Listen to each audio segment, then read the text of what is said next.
আটার বস্তা মাথায় নিয়ে অর্ধেকটা পৃথিবীর প্রেসিডেন্ট আমিরুল মুমিনিন দৌড়াচ্ছেন।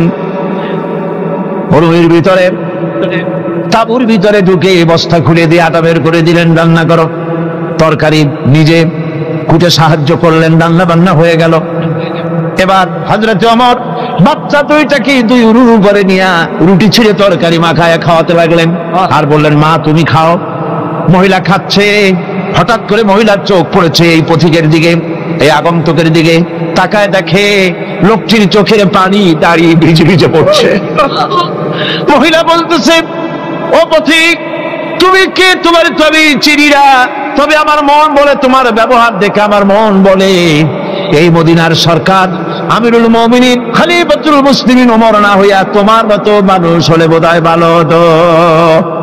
হযরত ওমর নিজের পরিচয় দিয়ে নিজের বাহাবা নিতে চাইলেন না।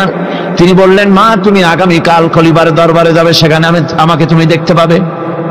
পরের দিন মহিলা কষ্ট করে যখন দরবারে চলে গেছেন, যে দেখেন কি সর্বনাশ, রাত্রিবেলায় যিনি বোঝা বহন করে নিয়েছিলেন তিনিই তো খলিফা। মহিলা কাছে গিয়ে করজোড়ে দাঁড়ায় বলেন, আমিরুল মুমিনিন, রাতে আপনি আমার জন্য কষ্ট করেছেন, আমি বিরুদ্ধভাবে আপনার কাছে মাপ চাই, আমারে মাফ করে দেন। হযরত ওমর বলেন, মাপ? উল্টা আমার কাছে মাপ চাইও না, তুমি বলার আগে আমি খোঁজ নিয়ে যে তোমার খাবার পৌঁছাইতে পারি নাই, এই জন্য কিয়ামতের দিন আল্লাহর দরবারে ওমরে আসামির কাতারে দাঁড় করাইও না। নেতা, এই নেতা তৈরি করেছিলেন বিশ্বনবী জনাবে মুহাম্মদ রাসূলুল্লাহ সাল্লাল্লাহু আলাইহি ওয়াসাল্লাম। সম্রাট আকবর নাম শোনেন নাই? কোথাকার প্রেসিডেন্ট? ভারতবর্ষে। কত বড় নাম করা ব্যক্তি, দ্বীন ইলাহি চালু করল। তার নামে আল্লাহু আকবার চালু করলো। আল্লাহু আকবার বলতে যেন তারে বোঝানো হয়। জিল্লে ইলাহি বলে ঘোষণা করা লাগলো তাকে। তার সামনে মাথা নত করার ব্যবস্থা করে দিল, কুর্নিশের ব্যবস্থা করে দিল। হযরতে মুজাদ্দিদ আল বিসানি রাহমাতুল্লাহ আলাইহি এর বিরোধিতা করলেন। বিরোধিতা করার পরে সম্রাট জাহাঙ্গীর তার জেলের মধ্যে ঢুকাই দিল। তাকে যখন দরবারে দাওয়াত দিয়েছিল, একটা গেট বানানো যাতে করে তার মাথা নিচু করে ঢোকা লাগে। আল্লাহর মাহবুব বান্দা মুজাদ্দিদ আল বিসানি রাহমাতুল্লাহ আলাইহি তিনি মনে করলেন এখানে গেটটা নিচু করা হয়েছে যাতে করে আমি মাথা নিচু করে ঢুকি, আর এটাই সে কুর্নিশ হিসেবে ধরে নেবে। তিনি মাথা নিচু করলেন না, মর্দে মুজাহিদ বাদশার দরবারে নিজের বাম পাখানা আগে ঢুকাইয়া দিলেন। এই অপরাধে তাকে কারারুদ্ধ করা হলো। জেলখানার ভিতরে তিনি আছেন। কয়েক মাস পরে জেলার সাহেব চিঠি লিখেছেন বাদশার কাছে, যা বানান জেল তো হয় চোরের জন্য, ডাকাতের জন্য, বদমাশদের জন্য। কারে পাঠাইলেন জেলখানায়? মুজাদ্দিদ আল বিসানি নামক যে ব্যক্তিকে জেলে পাঠিয়েছেন, তিনি আসার পরে কয়েক মাসে আমার জেলের মধ্যে চোর আর ডাকাত যা ছিল সব আল্লাহর ওলিতে পরিণত হয়ে গেছে। সম্রাট আকবর সেকেন্দ্রায় তার কবর রয়েছে, কেউ জিয়ারত করতে যায় না। মুজাদ্দিদ আল বিসানি রাহমাতুল্লাহ আলাইহি হযরতে খাজা মুঈনুদ্দিন চিশতি রাহমাতুল্লাহ আলাইহির দরবারে আজও হাজার হাজার মানুষ কবরের কাছে জিয়ারত করতে যায়। দিনদার ইমানদার সৎকর্মশীল হলে আল্লাহ পাক তার মহব্বত মানুষের দিলের মধ্যে পয়দা করে দেন। আল্লাহ রাব্বুল আলামিন কোরআনে কারীমের মধ্যে বলেছেন, فمن يكفر بالطاغوت ويؤمن بالله فقد استمسك بالعروة الوثقى لا انفصام لها والله سميع عليم।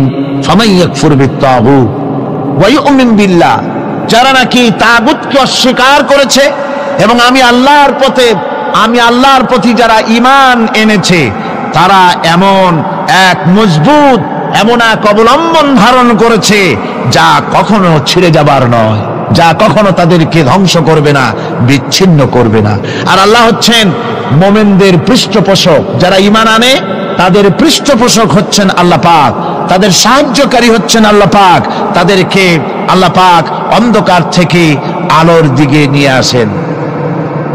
আল্লাহ পাক মুমিনদেরকে, মানুষদেরকে অন্ধকার থেকে কোথায় নিয়ে আসেন? আলোর দিকে।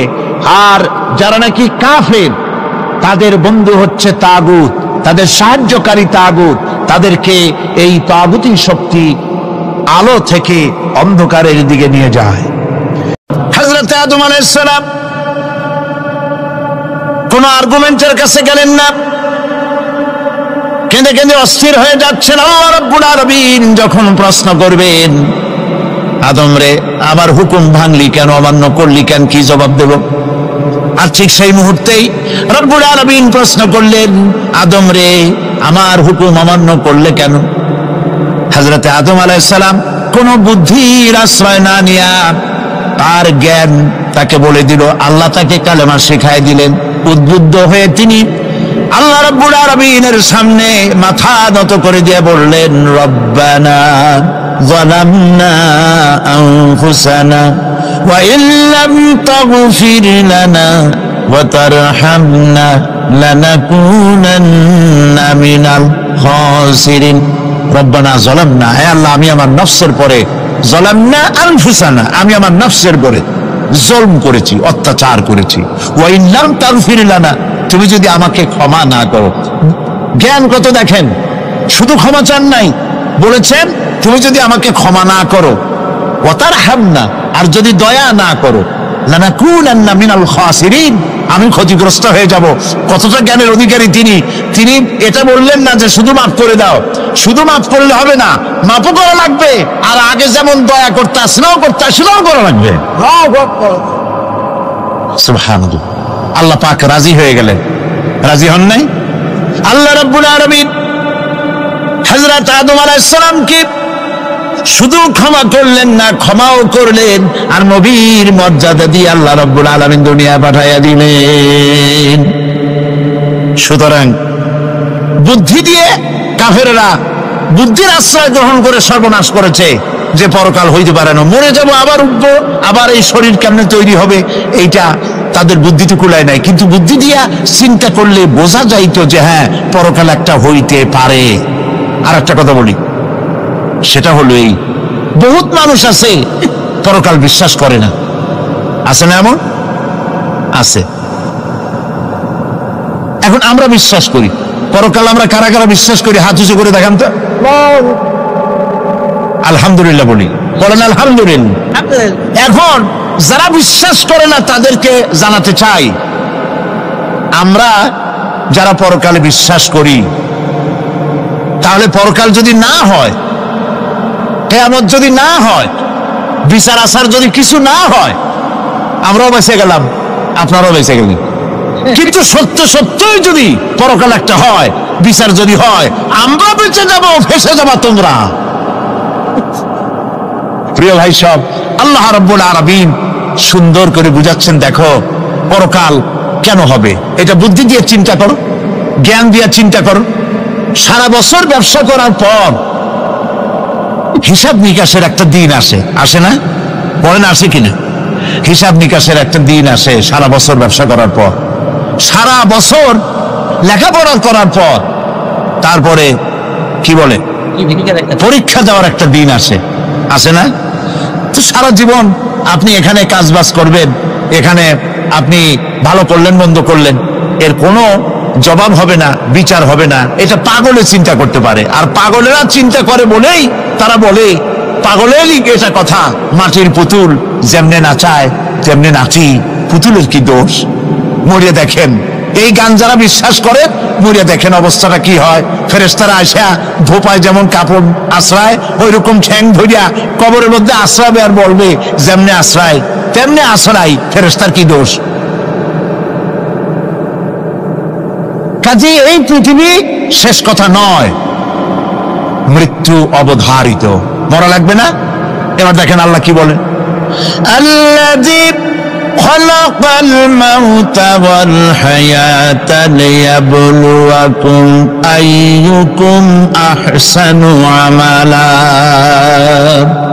আল্লাহ পাক বলছেন, আমি মৃত্যু আর জীবন সৃষ্টি করেছি।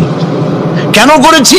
লক্ষ্য করুন, লিয়াবলুয়াকুম, যাতে করে আমি তোমাদেরকে পরীক্ষা করে নিতে পারি। কি ব্যাপারে? আইয়ুকুম আহসানু আমালা, আমলের দিক থেকে নেক কাজের মধ্য থেকে, ভালো কাজ এবং খারাপ কাজের মধ্য থেকে আইয়ুকুম আহসানু থেকে তোমাদের মধ্যে কে উত্তম, কে ভালো মানুষ, এইটার পরীক্ষা নেওয়ার জন্য আমি মৃত্যু আর জন্মের সৃষ্টি করেছি। প্রিয় ভাই সব খুব লক্ষ্য করুন, জন্ম আর মৃত্যু, জন্ম হলে মৃত্যু হবেই, না হবে না। এই যে একটা ডিউরেশন, একটি সময়, এই সময়টা হলো পরীক্ষার সময়। আমরা যারা পড়াশোনা করেছি, আপনারা পড়াশোনা করেছেন নিশ্চয়ই, কলেজে অথবা হাই স্কুল অথবা মাদ্রাসায় প্রতি বছর একটা করে পরীক্ষা আসে না পরীক্ষা? এই পরীক্ষার ডিউরেশন কত সময়? 3 ঘন্টা। কয় ঘন্টা বলে? 3 ঘন্টা। এই 3 ঘন্টা পরীক্ষা দিতে গিয়ে আপনারা কি কোনো ছাত্রকে দেখেছেন যে প্রশ্নপত্র সামনে নিয়ে গল্প করতেছে, প্রশ্নপত্র সামনে নিয়ে তাস খেলে, জুয়া খেলে, আরেক দিকে তাকায় থাকে? প্রতিটি মুহূর্ত সে কাজে লাগাচ্ছে, প্রতি মুহূর্ত কাজে লাগাচ্ছে। 3 ঘন্টা পুরা হওয়ার 2 ঘন্টার মধ্যে পরীক্ষা তার শেষ হয়ে গেছে, কিন্তু সে চলে যাচ্ছে না, বাকি আরো 1 ঘন্টা আধা ঘন্টা রিভাইজ করতেছে। সে যা যা পরীক্ষা দিয়েছিল প্রশ্ন অনুযায়ী জবাবগুলি ঠিক হয়েছে কিনা সে মিলাই দেখে। কারণ কি? কারণ হলো এই পরীক্ষা যদি ফেল করি, বাপ মায়ের কষ্ট করা পয়সাগুলি বিফলে চলে যাবে, আমি চাকরি পাবো না, আমার জীবনটা 1 বছরের জন্য নষ্ট হয়ে যাবে। এই জন্য সে এত খাটাখাটনি করে পরীক্ষায় ভালো ফল করার জন্য সে পরীক্ষা দেয়, এবং পরীক্ষার রেজাল্ট এই পৃথিবীতেই হয়। ঠিক কিনা বলেন? খাতা দেখতে যতদিন লাগে তারপরে পরীক্ষা হয়। খুব লক্ষ্য করুন, আমাদেরও একটা পরীক্ষা চলতেছে এই পৃথিবীতে, সকলে। ওটা শিক্ষাঙ্গনের পরীক্ষা, এটা জীবনের পরীক্ষা। এই যে ওর পরীক্ষার ডিউরেশন, সময়কাল 3 ঘন্টা, আর আমাদের পরীক্ষার, সমস্ত মানুষের পরীক্ষার সময়কাল হলো জন্ম থেকে শুরু করে মৃত্যু পর্যন্ত। এর মধ্যে বালেগ হওয়া পর্যন্ত সময়টা কনসিডারেবল, ক্ষমার যোগ্য। 15 বছর 12 বছর বালেগ হইতে যে কয় বছর লাগছে, এইটা যা করছেন যা বলছেন সব মাপ। কিন্তু বালেগ হওয়ার পরের থেকে নিয়ে মৃত্যু পর্যন্ত যা যা করবেন সমস্ত কাজের হিসাব আল্লাহর কাছে দিতে হবে। একটা প্রশ্ন করি আপনাদের কাছে, রাগ করবেন না তো? বলবেন যে কথা বলতে তো আপনি আসছেন, আমাদের দিয়ে খাটান কেন, এরকম চিন্তা করবেন না তো? প্রশ্নটা হচ্ছে, বলেন তো দেখি, পৃথিবীর মধ্যে সব চাইতে মূল্যবান জিনিস, দামি জিনিস কোনটা? ইখতিলাফ হয়ে গিয়েছে, ইখতিলাফ হয়েছে। কেউ বলেছে যৌবন, কেউ বলেছে কোরআন, কেউ বলেছে ইসলাম। আর যারা বেশি বুদ্ধি রাখে তারা খামোশ, তারা কথা বলে নাই। কোনটা কইয়া কোন জ্বালা চুপ করে থাকাই ভালো। সব থেকে মূল্যবান জিনিসের নাম সময়। সব থেকে মূল্যবান জিনিসের নাম কি? এবার বলেন, এই পৃথিবীর মানুষ সব থেকে অপচয় করে কোন জিনিসে? সময়। সময়ের অপচয় আমরা যা করি। বাড়িতে আজকে রাত্রে ক্যালকুলেটর, কম্পিউটার, ক্যালকুলেটর না থাকে যদি কাগজ কলম হাতে নেন। জীবনের 15 বছর বাদ দেন, এখন আপনার বয়স এখন যা, এই বয়সে প্রতিদিন ওই যৌবন প্রাপ্তির পর থেকে নিয়ে এই পর্যন্ত প্রতিদিন টেলিভিশনের সামনে নাটক দেখার জন্য, সিনেমা দেখার জন্য, ন্যাশনাল জিওগ্রাফি দেখার জন্য, ডিসকভারি দেখার জন্য, স্পোর্টস দেখার জন্য প্রতিদিন কয় ঘন্টা টিভির সামনে আপনি বসেন। এরপরে আপনি এগুলিকে সপ্তাহে কয় ঘন্টা হয়, মাসে কয় ঘন্টা হয়, বছরে কয় ঘন্টা হয়। বয়স এখন আপনার 50 বছর, 15 বছর বাদ দেন, 35 বছর হিসাব করেন কয় বছর আপনি টেলিভিশনের সামনে বসা ছিলেন। আমার কথা কি মাথায় ঢুকছে? কয় বছর টেলিভিশন আর সিনেমা হলে বসা ছিলেন? চায়ের দোকানে গল্প করতে গিয়ে, আড্ডা মারতে গিয়ে কতটা সময় নষ্ট করেছেন? রবীন্দ্রনাথ, যতীন্দ্রনাথ, যোগীনাথ, তারপরে শরৎচন্দ্র, এই সমস্ত এই নাম মনে আসলো। কবি, সাহিত্যিক, ঔপন্যাসিক, নাট্যকার, তাদের বইপত্র, গল্পের বই, ভূতের গল্প, এই সমস্ত গল্পের বই পড়িয়া জীবনে কতটা সময় নষ্ট করেছেন। সবগুলি এক জায়গায় করেন, সবগুলি এক জায়গায় করেন, এরপরে আপনার চোখ সারা বড় হয়ে যাবে। দেখতে পাবেন আপনার জীবনের উল্লেখযোগ্য 35 বছরের কম করে হলো 20 বা 25 বছর অপচয় হয়ে গেছে, নষ্ট হয়ে গেছে। ইন্না লিল্লাহি ওয়া ইন্না ইলাইহি রাজিউন। জীবনের সবথেকে মূল্যবান সময়গুলি নষ্ট করে ফেলেছি আমরা। আল্লাহ পাক বলেছেন পরীক্ষা নেওয়ার জন্যই এই পৃথিবীতে দিয়েছিলাম। এখন ওর পরীক্ষার, ছাত্রের পরীক্ষার সময় 3 ঘন্টা, রেজাল্ট আউট হবে এখন। আর আপনার আমার পরীক্ষা মৃত্যুতে, জন্ম থেকে শুরু মৃত্যু পর্যন্ত, কিন্তু রেজাল্ট এখানে আউট হবে না। রেজাল্ট আউট হবে কোথায়? কিয়ামতের দিন। কোথায় হবে? হতেই হবে কিয়ামতের দিন। সেদিন এই পৃথিবীতে যারা ভালো কাজ করবে, ভালো কাজের জন্য আল্লাহ পুরস্কার দিবেন, আর মন্দ কাজ যারা করবে তাদের জন্য তিরস্কার তারা পাবেই। এই জন্য বিচার, কিয়ামত হওয়া, বিচার হওয়া, এটা বিবেকের দাবি, এটা জ্ঞানের দাবি। যারা বুদ্ধিজীবী দাবি করে কপাল পোড়া, এরা এটা বোঝে না, এদের মাথার মধ্যে এটা ঢোকে না। ঠিক কিনা বলে? প্রিয় ভাই সব, কিয়ামত হবে এবং কিয়ামতে আল্লাহর দরবারে আমাদের সকলকে উঠতে হবে, এতে কোনো সন্দেহের অবকাশ নাই। এবার দেখেন আল্লাহ পাক এবার যুক্তি দিয়ে বুঝাচ্ছেন। সুবহানাল্লাহ বলেন। তোমরা যারা বলো যে মরে যাব, পচে যাব, মাটির সাথে মিশে যাব, আবার জিন্দা হব কেমনে? আল্লাহ বলে কেমনে জিন্দা হবা? বুঝাই। সুবহানাল্লাহ বলেন। আল্লাহ রাব্বুল আলামিন বলেন, আল্লাহুল্লাযী আরসালার রিয়াহা ফাতুসিরু সাহাবা ফাসুকনাহু ইলা বালাদিন মাইয়িতিন ফাআহইয়ানা বিহিল আরদা বা'দা মাউতিহা কাযালিকান নুশুর। আল্লাহ পাক বলেন, লক্ষ্য করে দেখো, সমুদ্রের লবণাক্ত পানিগুলি বাষ্পীয় আকারে মেঘমালায় পরিণত করে দেই, আর বাতাসকে হুকুম করি মেঘটাকে টেনে নিয়ে যাও অমুক জায়গায়। আল্লাহ যেখানে বৃষ্টি দিতে চান, বাতাস মেঘকে ঠেলে নিয়ে সেখানে নিয়ে আসে। বৃষ্টির পানিগুলি পড়ল। আল্লাহ পাক বলেন, আকাশের সেই বৃষ্টির পানি দিয়া মরা জমিনকে আমি জিন্দা করে দিলাম। ফাআহইয়ানা বিহিল আরদা বা'দা মাউতিহা। এই মৃত্যু জমিনকে আমি জিন্দা করলাম, সেখানে তুমি বীজ বপন করলে, সেই বীজগুলি, বীজের মাথা ফাটাইয়া চারাগুলি কে বের করে দিল? মাটির আস্তরণ, মাটির আস্তরণের মধ্যে কদুর বিচি, লাউর বিচি। আপনারা কদু কন না লাউ বলেন? যেটাই হোক, বুঝলেই হইল, কদু অথবা লাউ একই কথা। অথবা যে কোনো শাক সবজি, উদ্ভিদ, এর চারা, এর বীজ মাটিতে দেওয়া হলো। মাটিটা ফেটে চারা, যে পাতা দুটো বেরিয়ে আসলো, এই পাতা কি শক্ত না নরম? তাহলে মাটিটা ফাটাইয়া পাতা দুটো বাইর করে দিল কে? সুবহানাল্লাহ বলে। রব্বুল আলামিন দৃষ্টান্ত দিয়ে বুঝাচ্ছেন, আলাম ইয়াকুন নুতফাতাম মিন মানিয়্যিন ইউমনা সুম্মা কানা আলাকাতান ফাখালাকা ফাসাওয়া ফাজআলা মিনহু যাওজাইনি আয-যাকারা ওয়াল উনসা। আল্লাহ পাক বলেন, মানুষকে নিকৃষ্টতম মাতৃগর্ভে নিক্ষিপ্ত এক ফোঁটা পানি ছিল না, আমি তার থেকে আকার আকৃতি দিয়ে সুগঠিত করে মানুষের আকার দান করেছি, আর মায়ের পেটের ভিতরে আমি নারী আর পুরুষ বানাইছি, কন্যা সন্তান এবং পুত্র সন্তান বানাইছি। সুবহানাল্লাহ। এখন মানুষে কয় যে আমরাও পারি। এই যে ক্লোনিং সিস্টেম একটা শুরু হয়েছে, শুনছেন আপনারা? কথা না কইলে বুঝি কি? ক্লোনিং পদ্ধতি।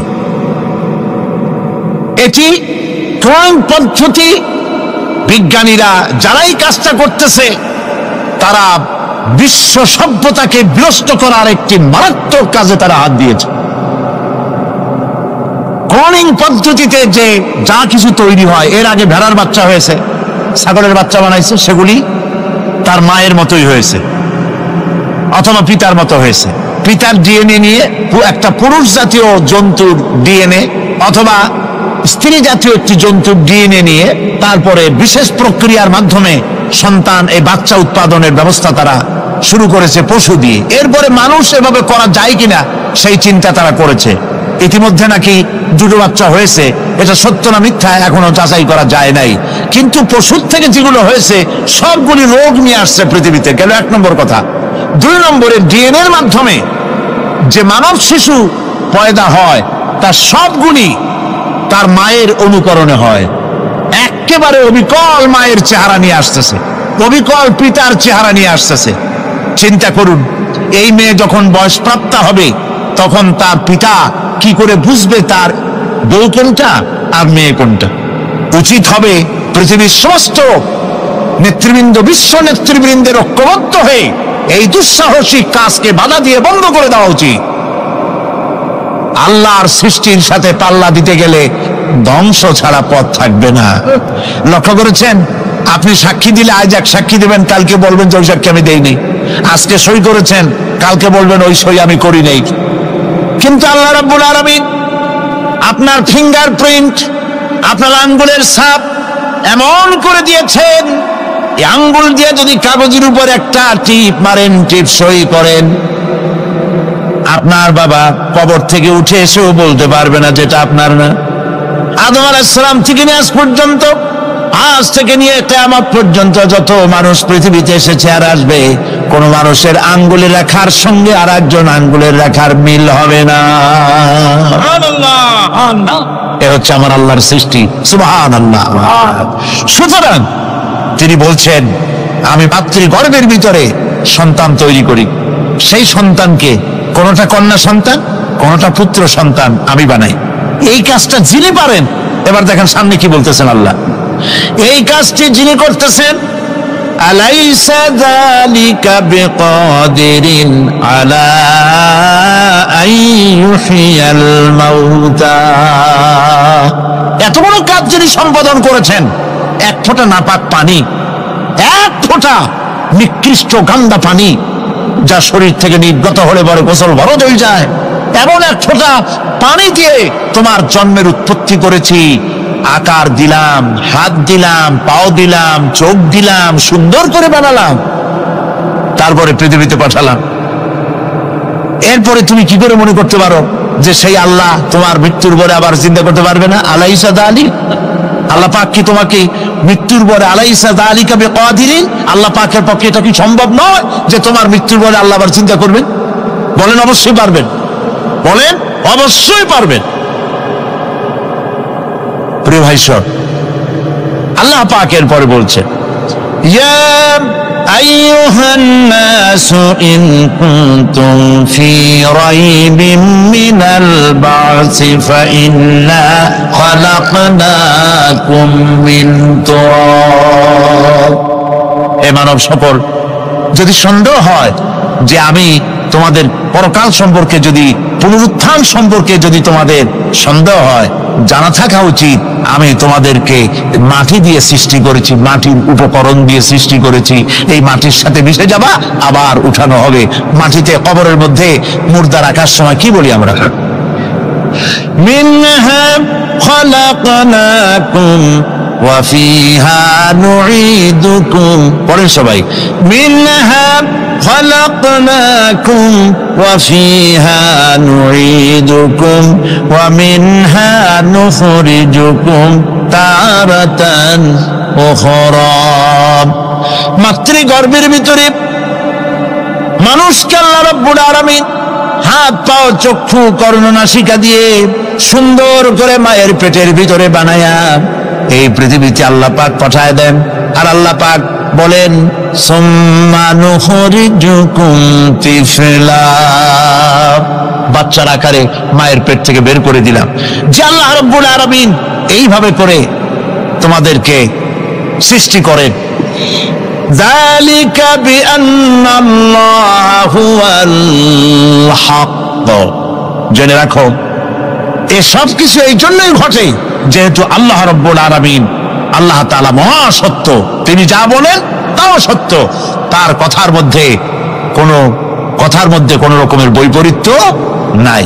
ব্যারোমিটার যন্ত্র আছে, যে যন্ত্রের মাধ্যমে আবহাওয়া মাপা হয়, বৃষ্টি হবে কি হবে না, ঝড় হবে কি হবে না, জলোচ্ছ্বাস হবে কি হবে না, এগুলি ব্যারোমিটার যন্ত্র দিয়া আবহাওয়া মাপা যন্ত্র দিয়ে তারা মাপে।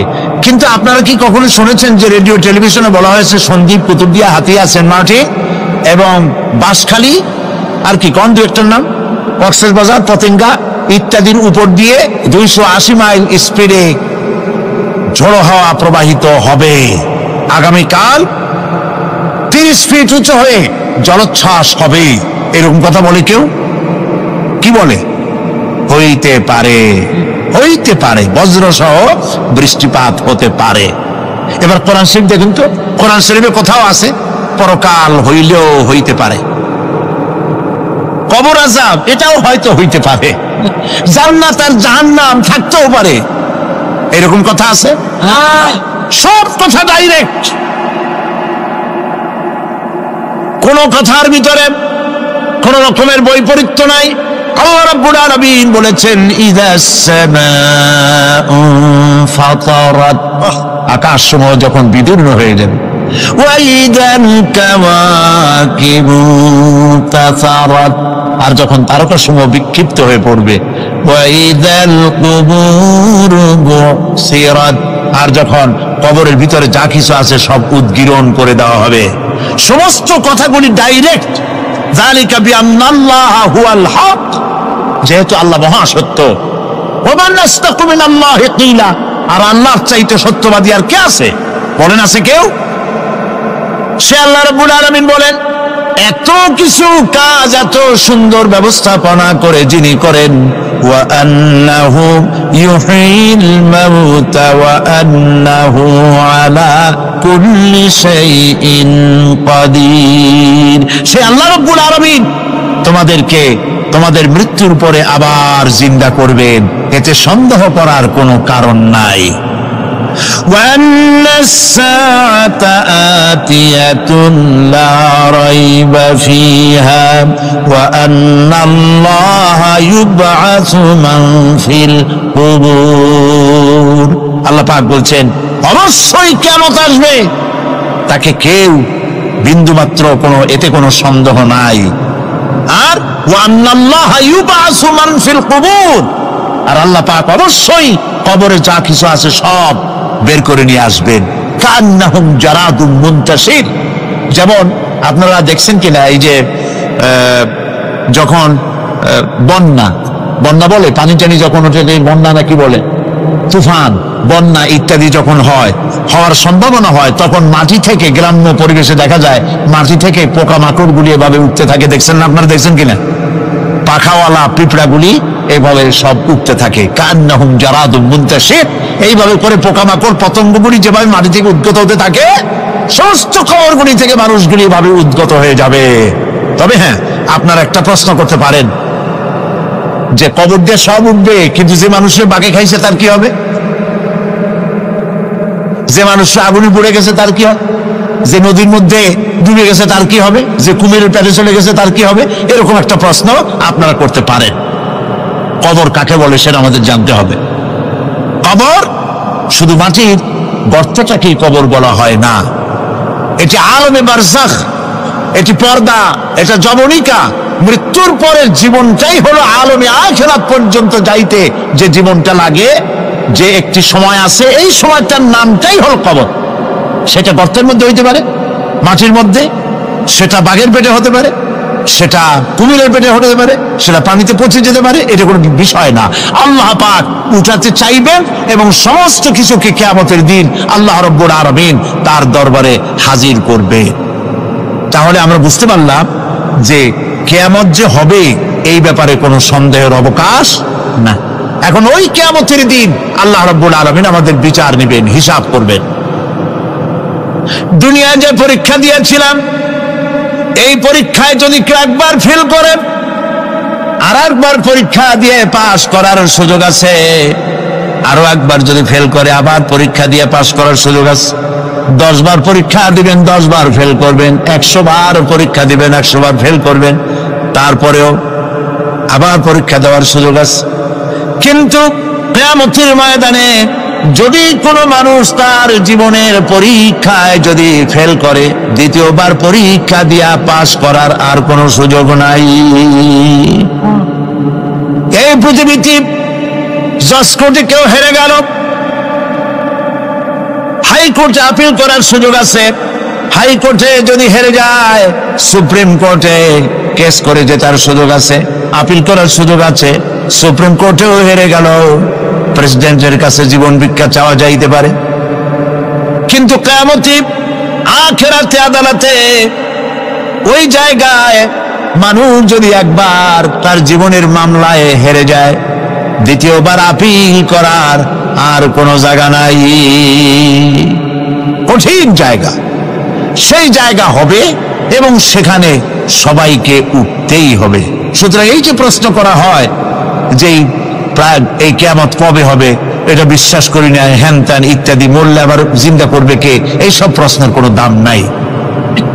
আল্লাহ পাক এই ব্যাপারে আরেকটি কথা বলছেন, ইয়াসআলুনাকা কাআন্নাকা হাফিয়ুন আনহা কুল ইন্নামা ইলমুহা ইনদাল্লাহ ওয়ালাকিন্না আকসারান নাসি লা ইয়ালামুন।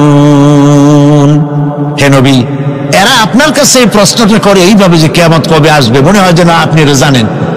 এই ইলম কিয়ামত কবে হবে মনে হয় যেন আপনি এটা জানেন, সেই জন্য তারা এই প্রশ্নটা করছে। আসলে কুল ইন্নামা ইলমুহা ইনদাল্লাহ, কিয়ামত কবে হবে এটা কে জানেন?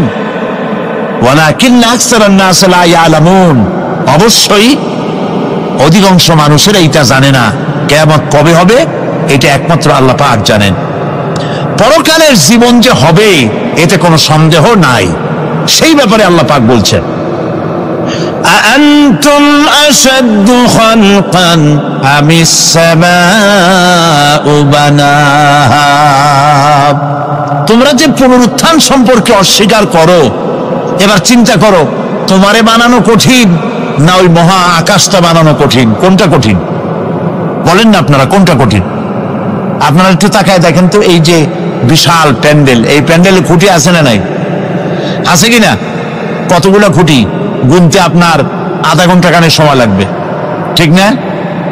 এই একটা প্যান্ডেল বানাতে যদি এতগুলি খুঁটি লাগে, তাহলে বিশাল আকাশে যদি এইরকম খুঁটি লাগতো আকাশটারে ঝুলায় রাখার জন্য, তাহলে চিন্তা করেন তো, খুঁটির জ্বালায় গাড়ি জাড়ি চালান যাইতো? আছে কোনো খুঁটি? জোরে বলেন, আছে? নাই। ওই আকাশটাকে আল্লাহ পাক বলছেন, আনতুম আশাদ্দু খালকান আমিস সামাউ বানাহা। তোমারে বানানো কঠিন, ওই বিশাল আকাশ বানানো কঠিন? কোনটা কঠিন ছিল? তো ওই আকাশটা বানানোই তো আল্লাহ পাকের কাছে সহজ হয়ে গেছে। তাহলে তোমারে একবার বানাইয়া যে একবার বানাতে পেরেছেন তিনি আবার জিন্দা করতে পারবেন না, এই চিন্তা কেন করো?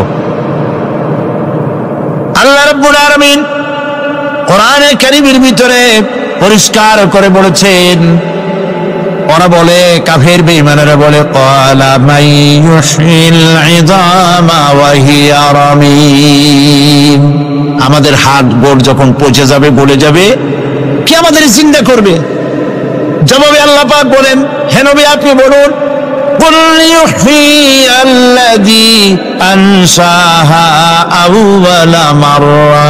আপনি বলে দিন যে আল্লাহ রাব্বুল আলামিন একবার তোমাকে সৃষ্টি করেছেন, প্রথমবার যিনি সৃষ্টি করেছেন, দ্বিতীয়বার মৃত্যুর পরে আবার তিনি জিন্দা করবেন।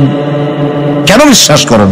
সুতরাং এই যে আল্লাহ পাক মানুষকে জীবন দিয়েছেন, এই জীবনের পরে মৃত্যু, মৃত্যুর পরে আবার আমাদের সকলকে উঠতে হবে এবং আল্লাহ পাকের দরবারে আমাদেরকে উপস্থিত হতে হবে। এই কথাগুলি যারা অস্বীকার করে, পরকাল যারা মানে না, তাদের সম্পর্কে আল্লাহ পাক বলছেন, والذين كذبوا بآياتنا ولقاء الآخرة حبطت أعمالهم। আল্লাহ পাক বলেন, যারা পরকালকে অস্বীকার করেছে, আখিরাত যারা মানে না, তাদের জিন্দেগীর সকল আমলগুলিকে আল্লাহ পাক বরবাদ করে দিবেন। পরকালের বিশ্বাসের উপরে ভিত্তি করেই মানুষের চরিত্র ভালো হইতে বলেন পারে। একটা দৃষ্টান্ত দেই, একটা দৃষ্টান্ত। এই যে যারা চুরি করে, ডাকাতি করে, সন্ত্রাস করে মানুষ মারে, সন্ত্রাসগুলি করে কি জন্যে? এদের ধারণা নাই যে আল্লাহ পাক আমাদেরকে উঠাইতে পারবে। আমাদের মৃত্যু হবে, পরকালের চিন্তা নাই বলেই তারা এই কাজটা করে। রাতের আধারে কোটি কোটি টাকার অফার আসছে, কেউ দেখে না। এইখান থেকে, এই টাকার খাওয়া থেকে, অথবা জেনা করা থেকে, অথবা মদ পান করা থেকে গোল্ডেন অপরচুনিটি, সুযোগ আসছে, জেনা করা যায়, মদ খাওয়া যায়, টাকা নেওয়া যায়, অবৈধ টাকা। এই অপরাধ থেকে বাঁচাতে পারে একমাত্র পরকালের জবাবদিহিতা, আখিরাতের ভয়। আল্লাহর কাছে আমাকে জবাবদিহি করতে হবে, এই ভয় ছাড়া আর কোনো কিছুই মানুষের এই বিপদ থেকে মানুষের চরিত্র ভালো বানাইতে পারে না। মানুষের চরিত্র ভালো বানাবার জন্য এটাই হচ্ছে একমাত্র পথ। সেই জন্য আল্লাহ পাক আখিরাতের জীবন রেখেছেন, উঠতে সেখানে হবেই। এই পৃথিবীতে একবার যখন আসছি, আমাদেরকে জিন্দা আল্লাহ করবেন এবং সমস্ত কথাগুলির জবাব আল্লাহর কাছে দিতে হবে। আল্লাহ রাব্বুল আলামিন বলেন, ওয়াত্তুর ওয়া কিতাবিম মাসতুর ফি রাক্কিম মানশুর ওয়াল বাইতিল মা'মুর والسقف المرفوع والبحر المسجور إن عذاب ربك لواقع ما له من دافع। সূরা তুর। আল্লাহ পাক বলছেন তুর পাহাড়ের শপথ, তুর পাহাড়ের শপথ, সেই প্রকাশ্য পবিত্র গ্রন্থের শপথ যা লিপিবদ্ধ রয়েছে মসৃণ ঝিল্লিতে, চর্ম ঝিল্লিতে লিপিবদ্ধ রয়েছে।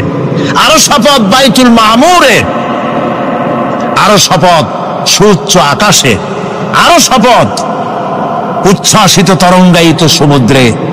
নিশ্চয়ই সেই আযাব আসবে, আযাব মানে কিয়ামত, সেই পরকাল অবশ্যই আসবে। মা লাহু মিন দাফি, এই শাস্তি থেকে, এই কিয়ামত আসা থেকে, এই কিয়ামত সংঘটিত হওয়া থেকে রোধ করার মতো ক্ষমতা কারো নাই। সুবহানাল্লাহ। এখন আল্লাহ পাক তুর পাহাড়ের কসম করছেন। তুর পর্বত হচ্ছে সেই পর্বতের কথাই ধরা যাক, যেখানে একটি ঐতিহাসিক পর্বত, হযরতে মূসা আলাইহিস সালামকে আল্লাহ রাব্বুল আলামিন যেখানে নবুয়তের শিরস্থান পড়িয়ে দিয়েছিলেন, তুর পাহাড়ের ভিতরে। অতুর সিনিন, তুর পাহাড়ের কসম আল্লাহ পাক বলছেন। এবং খোদায়ের আল্লাহ রাব্বুল আলামিনের সঙ্গে বিরোধিতা করার কারণে ফেরাউনকে এই তুর পাহাড়ের কাছে লোহিত সাগরের মধ্যে, দরিয়ায় নীলের মধ্যে আল্লাহ পাক ডুবিয়ে মেরেছিলেন এবং নির্যাতিত বনী ইসরাইলকে শাস্তি দেওয়ার চূড়ান্ত সিদ্ধান্ত এই তুর পাহাড়েই আল্লাহ পাক দিয়েছিলেন। আল্লাহ বলছেন, আমি সেই তুর পাহাড়ের কসম করি, ওয়া কিতাবিম মাসতুর, এবং পবিত্র গ্রন্থের শপথ, যেই গ্রন্থগুলি নাজিল হয়েছে নবীদের উপরে, ইনজিল, তাওরাত, জাবুর, কোরআন, এই কিতাবগুলির কসম করি। সুবহানাল্লাহ। কোরআনের কসম করি, আল্লাহ পাক বলছেন এই কিতাবগুলির কসম করছি। তুর পাহাড়ের কসম করছি, কিতাবগুলির কসম করছি। ওয়াল বাইতুল মামুর, আর বাইতুল মামুরের কসম করছি। সেটা কি? আকাশের প্রত্যেকটি আকাশে একটি করে বাইতুল মামুর আছে। ওই আকাশের ফেরেশতারা এই বাইতুল মামুরকে কেন্দ্র করে আল্লাহ রাব্বুল আলামিনকে সিজদা দেয়। আল্লাহ পাক হযরত আদম আলাইহিস সালামকে বলেছিলেন, একটি ঘর বানাও, বাইতুল মামুরের নিচে বানাও। তিনি বললেন, আমি তো জানি না বাইতুল মামুর কোথায়। হযরত জিবরাইলকে পাঠানো হলো, বাইতুল মামুর আকাশের যেখানে আছে ঠিক সেই সোজা বর্তমানে মক্কা শরীফে যে কাবা শরীফ যা আছে, অবিকল আল্লাহ পাকের আকাশে বাইতুল মামুর যেখানে, তার সরাসরি নিচেই কাবা শরীফ স্থাপিত হয়েছে। আল্লাহ রাব্বুল আলামিন বলছেন, আমি এই বাইতুল মামুরের কসম করছি। এরপরে আল্লাহ পাক বলছেন যে ফেরেশতারা যে বাইতুল মামুরকে তাওয়াফ করে এবং আল্লাহ পাকের ইবাদত করে, সেই বাইতুল মামুরের কসম। ওয়াস-সাকফিল মারফু, সুউচ্চ আকাশের কসম। এই আকাশ আল্লাহ পাক সৃষ্টি করেছেন বিগাইরি আমাদিন, কোন রকমের কোন খুঁটি ছাড়াই। সুবহানাল্লাহ বলি আমরা। এই বিশাল আকাশ সম্পর্কে ওই যে বুদ্ধিজীবী যারা, কোরআনের জ্ঞান যাদের কাছে নাই, তারা বলে যে আকাশ বলতে কিছু নাই, ওইটা একটা নীলা নীলা বহুত দূর, সেই জন্য নীলা নীলা দেখা যায়।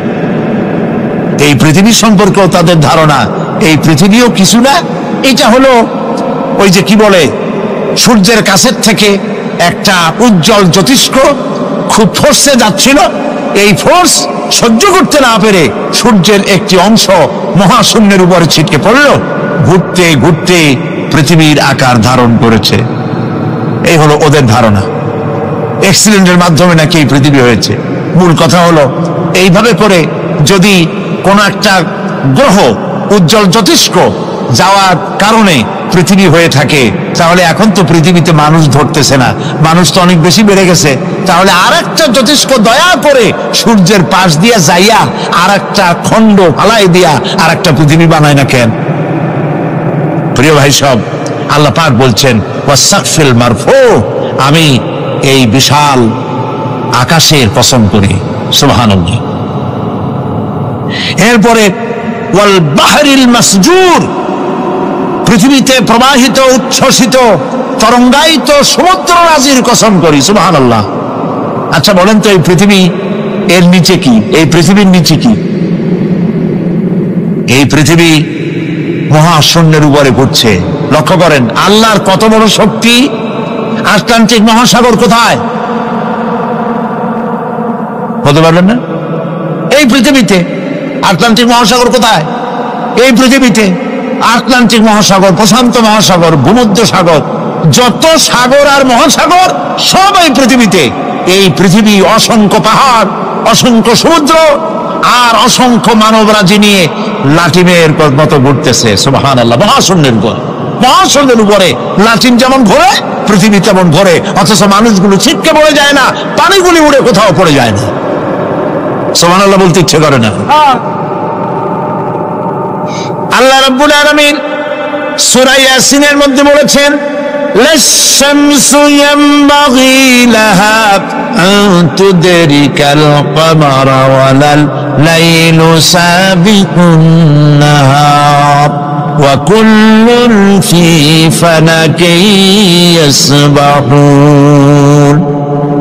সূর্য চন্দ্রের অধিকার নষ্ট করতে পারে না। রাত দুপুরের সময় সূর্য উঠবে না, দিনের দুপুর বেলায় চন্দ্র উদিত হয়ে সূর্যের আলোকে নিষ্পাপ করতে পারে না। চন্দ্র সূর্যের আগে যেতে পারে না, সূর্য চন্দ্রের আগে যেতে পারে না, কারো গায়ে কারো ধাক্কা লাগে না। অসংখ্য তারকারাজি উড়ে বেড়াতেছে, কারো সাথে কারো কোনো ধাক্কা নাই, কোনো সংঘর্ষ নাই। মহাশূন্যের উপরে সূর্য চন্দ্র যেমন ঘোরে, ওয়া কুল্লুন ফি ফালাকি ইয়াসবাহুন, চাঁদ আর সূর্য যেমন ঘোরে, মহাশূন্যে যা আছে তাও ঘোরে। এই পৃথিবীটা মহাশূন্যের উপরে, গোটা পৃথিবী সমস্ত সমুদ্র আর মহাসমুদ্র নিয়ে সব ঘুরতেছে। সুবহানাল্লাহ। ওয়াল বাহরিল মাসজুর, তরঙ্গায়িত উচ্ছ্বসিত সমুদ্র রাজির কসম করি। সমুদ্র সন্দ্বীপ যাওয়ার সময় কেমন অবস্থা হয় যদি তুফানে পড়েন?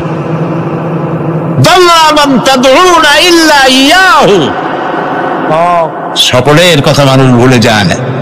মৌজুন কাল জিবাল, পাহাড়ের মতো যখন ঢেউগুলো আসতে থাকে সবাই সব ভুলে যায়, তখন মনে পড়ে শুধু আল্লাহ। কি মনে পড়ে?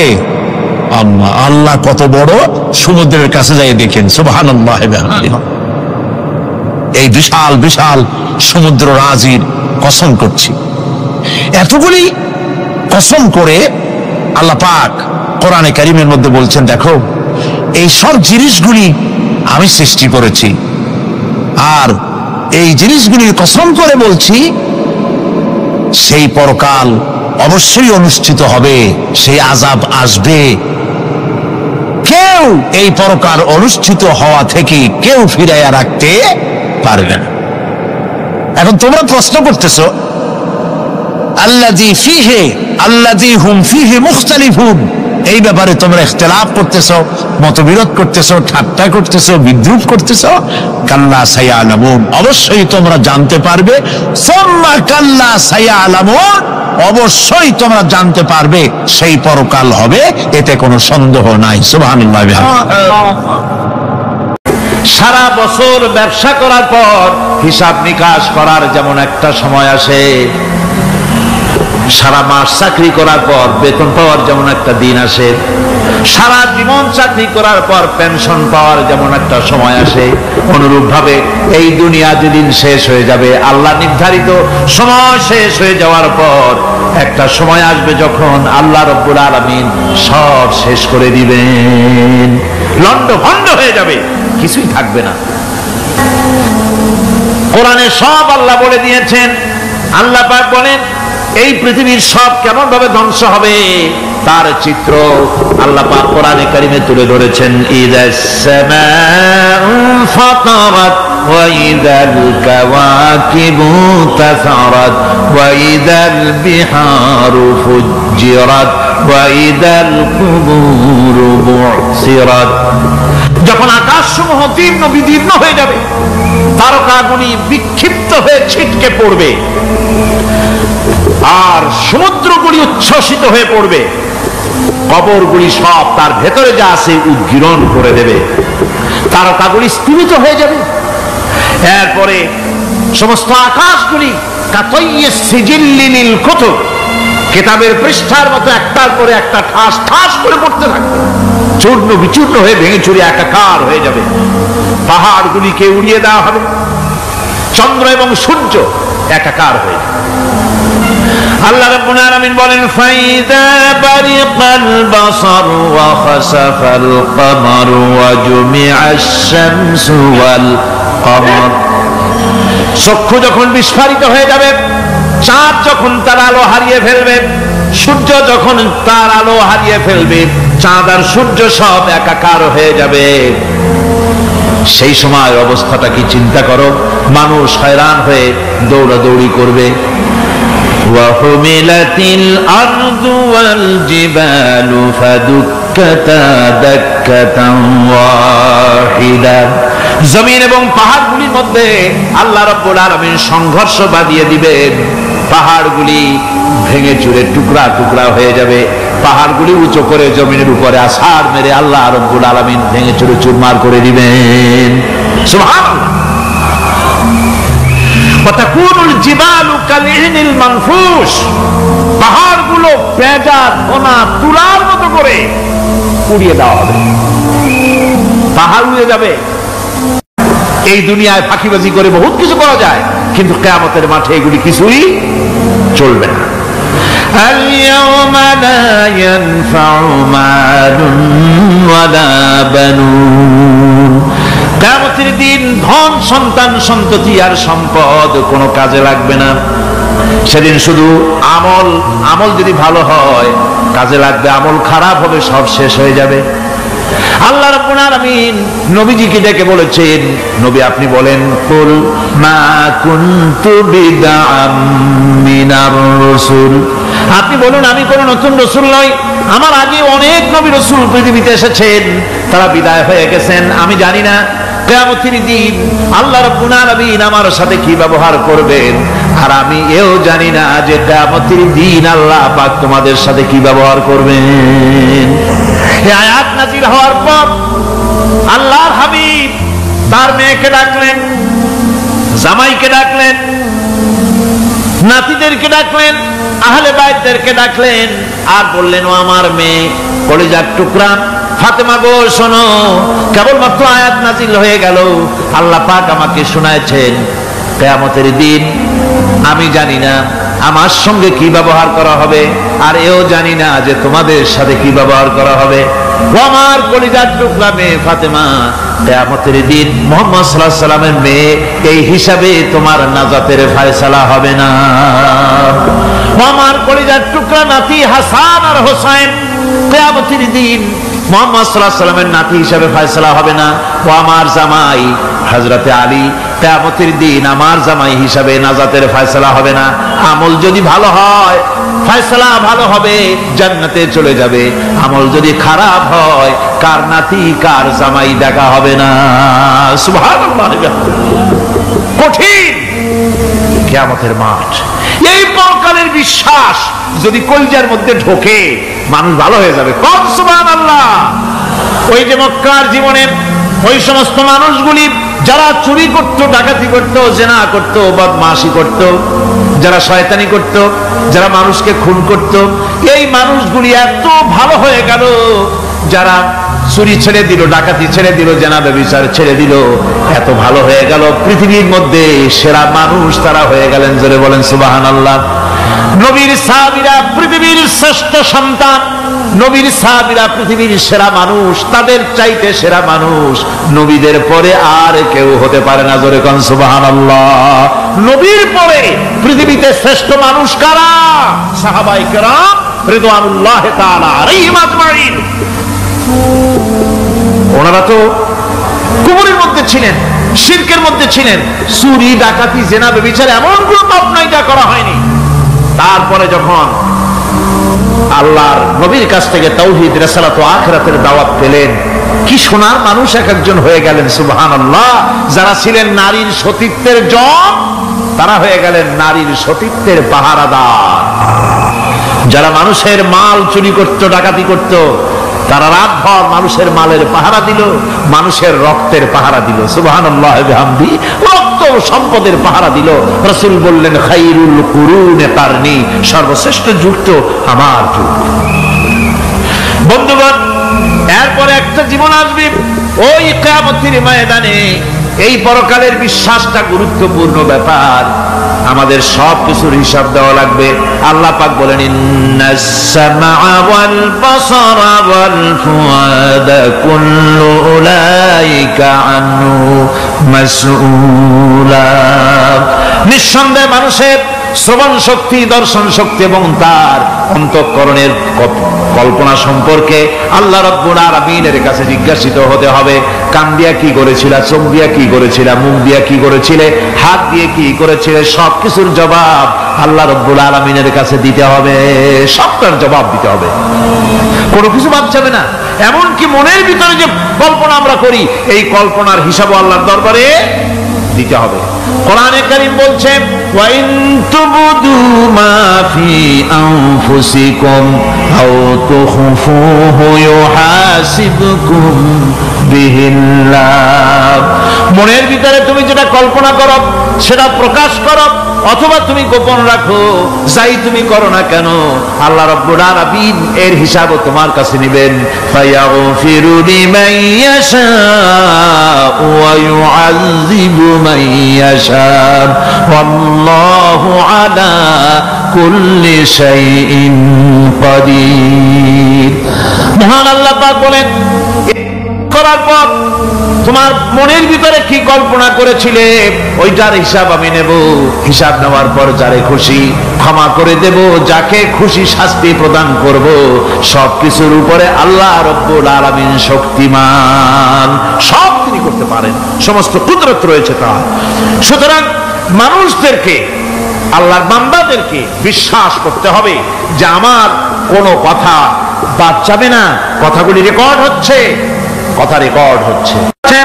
وَنُنَزِّلُ مِنَ الْقُرْآنِ مَا هُوَ شِفَاءٌ وَرَحْمَةٌ لِلْمُؤْمِنِينَ وَلَا يَزِيدُ الظَّالِمِينَ إِلَّا خَسَارًا। আমি এই কোরআন অবতরণের পরিক্রমায় এমন সব বিষয় অবতীর্ণ করেছি যা মুমিনদের জন্য নিরাময় এবং তাদের জন্য রহমত, আর জালিমদের জন্য ক্ষতি ছাড়া আর কিছুই বৃদ্ধি পায় না। জালিমদের জন্য ক্ষতি বৃদ্ধি পায়, আর যারা মুমিন তাদের জন্য এর মধ্যে নিরাময় আছে, এর মধ্যে রহমত আছে। অর্থাৎ যারা এই কোরআনকে যারা নিজেদের আইনের কিতাব হিসাবে গ্রহণ করেছে, কোরআনকে তাবিজের কিতাব হিসাবে নয়, ধর্মীয় কিতাব হিসাবে নয়, কোরআন সংবিধান। কোরআন কি? কোরআনকে যারা সংবিধান হিসেবে মেনে নিয়েছে, কোরআনকে যারা সংবিধান হিসেবে গ্রহণ করলো, ব্যক্তি, পরিবার, সমাজ, রাষ্ট্রে তাদের যাবতীয় মানসিক, বুদ্ধিবৃত্তিক, নৈতিক, তামাদ্দুনিক রোগের নিরাময় হবে, এর দ্বারা শান্তি হবে। কিন্তু যেসব জালিম এই কোরআনকে প্রত্যাখ্যান করেছি, কোরআনকে যারা মৌলবাদীদের কিতাব বলে, কোরআনের কথা বললে মৌলবাদ বলে গালি দেয়, তারা তাদের কপালকে পোড়াইয়া ছাই বানাইয়া দিছে। এই পৃথিবীতে আসার পর আমাদের হায়াত তো বাড়ছে না, বরং হায়াত প্রতি মুহূর্তে কি হচ্ছে? লোকেরা বলে হায়াত বাড়ে, হায়াত তো বাড়ে না। হায়াত কি হয়? জন্মের পরের থেকে আমার জন্য রিজার্ভ আছে যতটুকু, 50 বছর বাঁচবো, 60 বছর বাঁচবো, যতটুকু হায়াত আমার জন্য নির্ধারিত করা আছে, নির্ধারণ করা আছে, প্রতিদিন একদিন করে কমে যেতেছে। এজন্য আমি বলি, আমার বাড়িতে যে ঘড়িটা আছে, এই ঘড়িটা বেলা 1টার সময় ঢং করে একটা আওয়াজ দেয়, শ্রোতাকে শুনিয়ে দেয়, বাড়িওয়ালা তোমার জীবনের মূল্যবান হায়াত থেকে 1 ঘন্টা কমায়া দিলাম। 2টার সময় 2টা ঘন্টা লাগায় শোনায় দিল, বান্দারে তোমার জীবনের মূল্যবান সময় থেকে 2টি ঘন্টা কমে গেল। এমনি করে দিন গেল, মাস গেল, বছর গেল, আমাদের হুঁশ হলো না। সময় চলে গেল তাস খেলে খেলে, সময় চলে গেল আমাদের খেলাধুলা করে, শয়তানি বদমাশি করে। সময় কতটুকু পেলাম? কিয়ামতের দিন, বিচারের দিনটা যেটা হবে, আল্লাহ রাব্বুল আলামিন বলেন বিচারের দিনটাই লম্বা হবে 50 আলফা সানা মিম্মা তাউদ্দুন। বিচারের দিনটা লম্বা হবে কত বছর? 50,000 বছর। কত বছর? দুনিয়ায় যেভাবে তুমি হিসাব করো, দুনিয়ার গণনা অনুযায়ী হাসরের বিচারের দিনটা হবে 50,000 বছরের মতো লম্বা।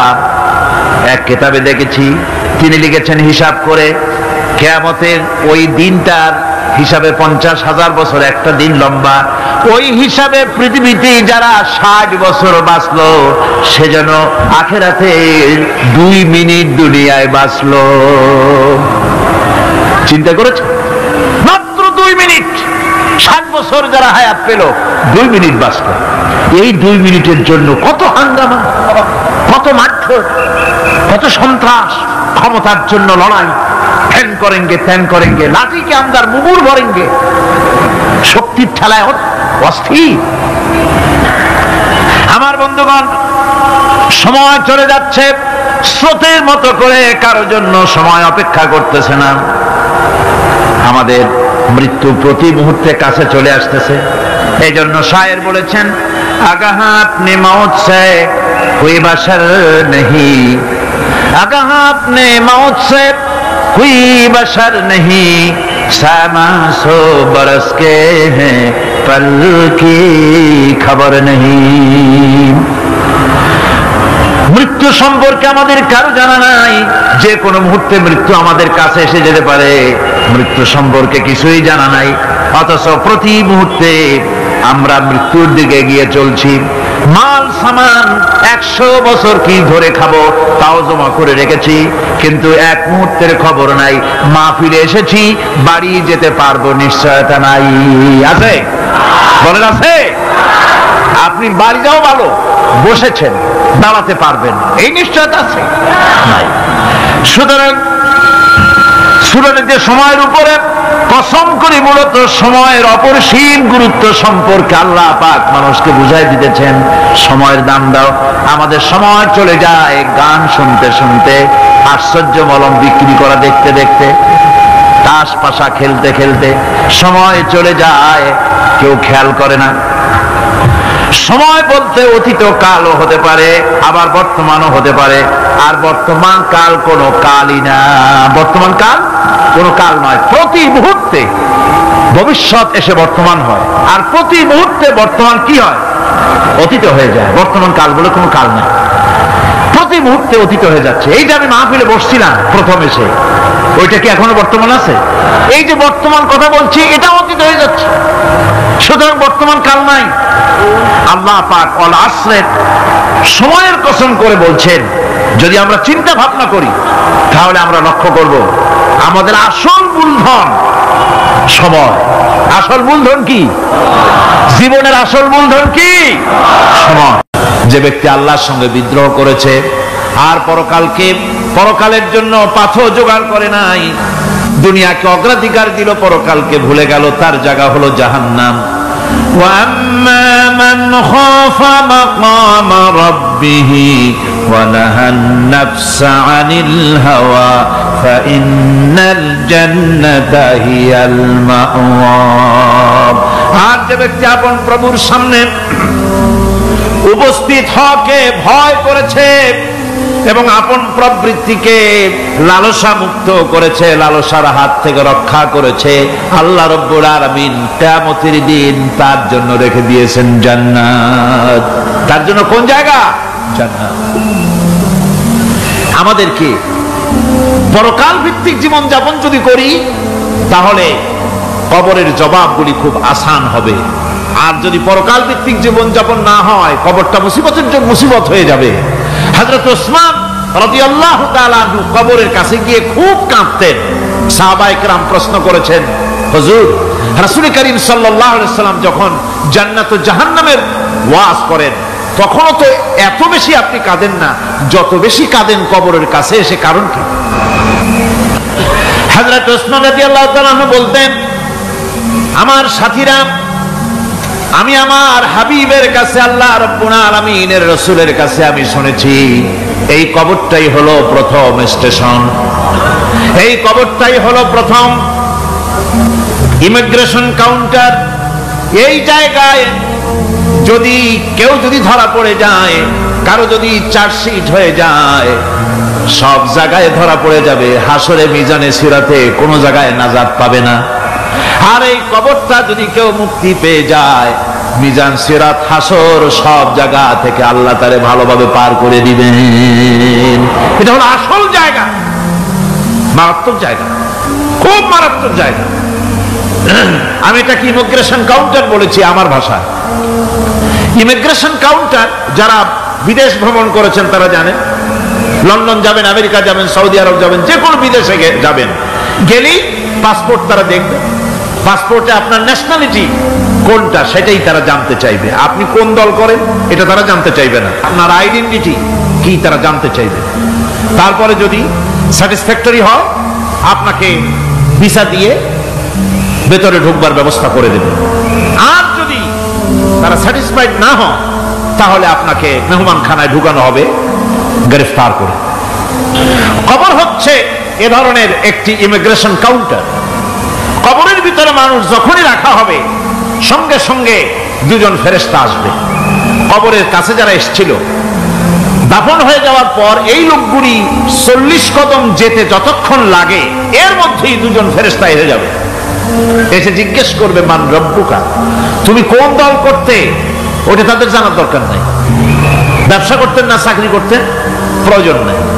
প্রথমেই জিজ্ঞাসা করা হবে ন্যাশনালিটি, প্রথমেই জিজ্ঞাসা করা হবে তার ন্যাশনালিটি সম্পর্কে, তার আইডেন্টিটিটা কি, এবং সেটাকে সত্যায়িত করার জন্য, বোঝার জন্য 3টি প্রশ্ন।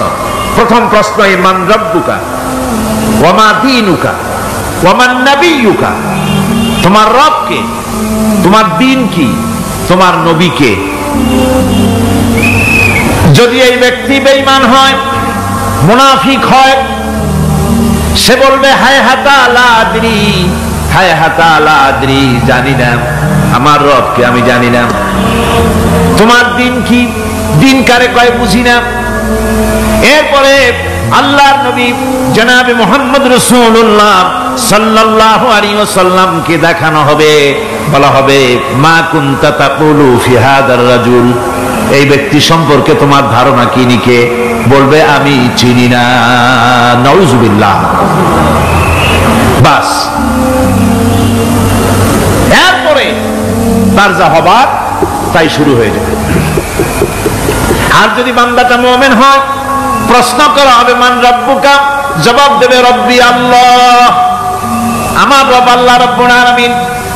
ওয়া মা দীনুকা, দীনুনা ইসলাম, আমার দিন হচ্ছে ইসলাম। এরপরে আল্লাহর নবীকে দেখানো হবে। কয়েক রকমের বর্ণনা আছে। কোন বর্ণনায় আছে হুজুরের আকারে দেখানো হবে অথবা রাসূলকে সরাসরি দেখানো হবে। বলা হবে মা কুনতা তাকুলু ফি হাদার রাজুল, এই লোকটি সম্পর্কে ধারণা কি? মুমিন ব্যক্তি বলবে হাদা নবিয়ুনা মুহাম্মাদুর রাসূলুল্লাহ সাল্লাল্লাহু আলাইহি ওয়াসাল্লাম, ইনি আমার তো সেই নবী মুহাম্মাদুর রাসূলুল্লাহ সাল্লাল্লাহু আলাইহি ওয়াসাল্লাম। আমরা যদি এই রকমের জবাব দিতে পারি, আল্লাহ কবুল করো। সকলে জোরে কোন আমিন। জবাব হয়ে যাওয়ার পর গায়ব থেকে আওয়াজ আসবে ফাফরিশু বিল জান্নাতি ওয়ালবিসু বিল জান্নাহ, ও আমার ফেরেশতারা আমার এই বান্দাকে জান্নাতের পোশাক পরায়া দাও আর কবরটাকে জান্নাতের বিছানা বিছায়া দাও। জান্নাতের পোশাক পরায়া দাও, জান্নাতের বিছানা বিছায়া দাও। ইলা মাদ্দা বাসারিহি, তার চোখের দৃষ্টি যতদূর যায় কবরটা ততটা প্রশস্ত করে দাও। এরপর বেহেশতের পোশাক পরাইয়া বেহেশতের বিছানা বিছায়া ফেরেশতা বলবে নম কানাউমুল হুরুস, ঘুমিয়ে যাও। দুলামিয়া যেমন বাসর সজ্জায় নতুন বউ নিয়ে আরামে ঘুমায়, এরকম আরামে ঘুমায় যাও। ইলা ইয়াউমিল কিয়ামা, কিয়ামত পর্যন্ত ঘুমায় আরামে ঘুমিয়ে থাকবে। এরপরে সিংহায় ফুৎকার হবে, সিংহার ফুৎকারের আওয়াজে তার ঘুম ভেঙে যাবে। বলবে ইয়া ওয়াইলানা মান বাআসানা মিন মারকাদিনা, হায় আফসোস, আমার এত আরামের ঘুম থেকে কে আমাকে জাগ্রত করলো, আমার ঘুমটারে নষ্ট করলো কে? আওয়াজ আসবে হাদা মা ওয়াদার রহমান ওয়া সাদাকাল মুরসালুন, এটা হচ্ছে রহমানের সেই ওয়াদা আর মুরসালিনরা নবীরা সত্য কথাই বলেছিলেন, সেই কিয়ামত অনুষ্ঠিত হচ্ছে। আমার বন্ধুগণ, সেজন্য এই দুনিয়ার মোহে পড়ে থাকলে পরে দুনিয়ায় যারা অগ্রাধিকার দিবে দুনিয়াকে পরকালের তুলনায়, জবাব দিতে পারবে না কবরের ভিতরে গিয়া। আর যারা পরকালকে অগ্রাধিকার দিবে, দুনিয়ার চাইতে পরকালকে বেশি অগ্রাধিকার দেবে আর আল্লাহর ভয় কলিজার ভিতরে রাখবে, কবরের জবাব সঠিকভাবে দিতে পারবে, কিয়ামতের দিন আল্লাহ রাব্বুল আলামিন তাদের জন্য জান্নাত দান করবেন। জোরে বলেন আমিন। মানুষের মূল ক্ষতি ব্যবসায় ক্ষতিগ্রস্ত হয়েছে, এটা মূল ক্ষতি নয়। স্বাস্থ্য হারাইছে, মূল ক্ষতি নয়। রাজনীতিতে ব্যর্থ হয়েছে, মূল ক্ষতি নয়। জীবনে মন্ত্রিত্ব হারাইছে, মূল ক্ষতি নয়। মূল ক্ষতি প্রতি মুহূর্তে সময় নষ্ট হচ্ছে, এটাই মূল ক্ষতি। ভাইরা, কিয়ামতের দিন জান্নাতীদের কোনো দুঃখ থাকবে না, সকলের দুঃখ থাকবে, জান্নাতীদের কোনো দুঃখ থাকবে না? থাকবে, থাকবে। জান্নাতীদের মনের মধ্যে একটা দুঃখই থাকবে, ভালো করে শুনুন, জান্নাতীদের মনের মধ্যে একটা দুঃখই হবে। তারা মনে মনে চিন্তা করবেন, আফসোস করবেন, আরে যদি দুনিয়ায় বসে অমুক সময় বাসে বসেছিলাম, আজে বাজে চিন্তা করেছি, বাড়ির ড্রয়িং রুমে একা একা বসে বসে আজে বাজে চিন্তা করেছি, অমুক অমুক সময় খেলাধুলায় কাটাইছি, এই সময়গুলিতে যদি সুবহানাল্লাহ, আলহামদুলিল্লাহ, লা ইলাহা ইল্লাল্লাহ, আল্লাহু আকবার, এই তাসবিহ যদি পড়তাম, জিকির আজগার করতাম, জান্নাতের ভিতরে আরো নিয়ামত লাভ করতে পারতাম। সময়টা তো কাজে লাগাইলাম না। মানুষের সত্য, মুমিনের সব কাজে সওয়াব। ওয়াকুলু লিন-নাসি হুসনা, মানুষের সঙ্গে ভালো ভালো কথা কও, মানুষের সঙ্গে হাসি মুখে কথা কও। একজনের সাথে হাসি মুখে কথা বললে আপনার একটা সদকা দেওয়ার মতো সমান সওয়াব আমলনামায় লেখা হয়ে গেল। ভালো ভালো কাম করো। বন্ধুগণ, সময় দ্রুত গতিতে চলে যাচ্ছে, মানুষের জীবন ক্ষতিগ্রস্ত হচ্ছে। ক্ষতি থেকে বাঁচতে পারবে চারটা গুণ যার মধ্যে আছে, বাকি সব ক্ষতিগ্রস্ত হয়ে যাবে।